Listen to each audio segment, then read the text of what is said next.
BSKY ବଦଳି ହୋଇ ହେଲା GLAY। ଏବେ ମିଳିବ ମାଗଣା ଚକ୍ଷୁ ଚିକିତ୍ସା, କରନ୍ତୁ ଆବେଦନ।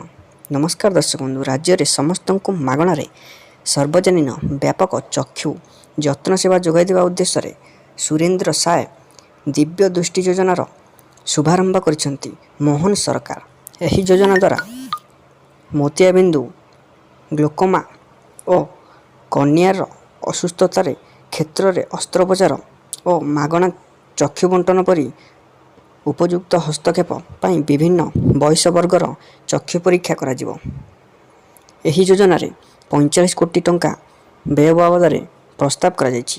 ସେହିଭଳି ସରକାରଙ୍କୁ ଆସିବା ପୂର୍ବରୁ ନିର୍ବାଚନ ଘୋଷଣା ମୁତାବକ ଭାଜପା ସରକାର ଓଡ଼ିଶାରେ କେନ୍ଦ୍ର ସରକାରଙ୍କ ଆୟୁଷ୍ମାନ ଯୋଜନା ଲାଗୁ କରିଛନ୍ତି। ଓଡ଼ିଶାର ସ୍ୱାସ୍ଥ୍ୟ ସେବା ପୃଷ୍ଠଭୂମିରେ ଏକ ବିପ୍ଳବ ପରିବର୍ତ୍ତନ ଆଣିବା ପାଇଁ ସରକାର ବଜେଟରେ 21,200 କୋଟି ଟଙ୍କାର ବ୍ୟୟ ବରାଦ କରିଛନ୍ତି।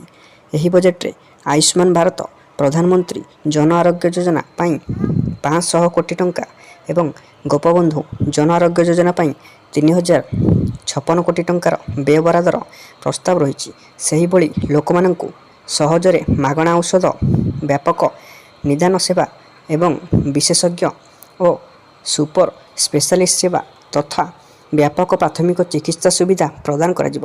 ଏହା ପାଇଁ କେନ୍ଦ୍ର ସରକାରଙ୍କ ମାନଦଣ୍ଡ ଅନୁଯାୟୀ ଆମ ସରକାର ସମସ୍ତ ଉପସ୍ୱାସ୍ଥ୍ୟ କେନ୍ଦ୍ର, ପ୍ରାଥମିକ ସ୍ୱାସ୍ଥ୍ୟ କେନ୍ଦ୍ର ଏବଂ ସହରାଞ୍ଚଳ ପ୍ରାଥମିକ ସ୍ୱାସ୍ଥ୍ୟ କେନ୍ଦ୍ରଗୁଡ଼ିକୁ ଆୟୁଷ୍ମାନ ଆରୋଗ୍ୟ ମନ୍ଦିର ଭାବରେ ସୁଦୃଢ଼ କରିବାକୁ ପରିଯୋଜନା କରିଛନ୍ତି।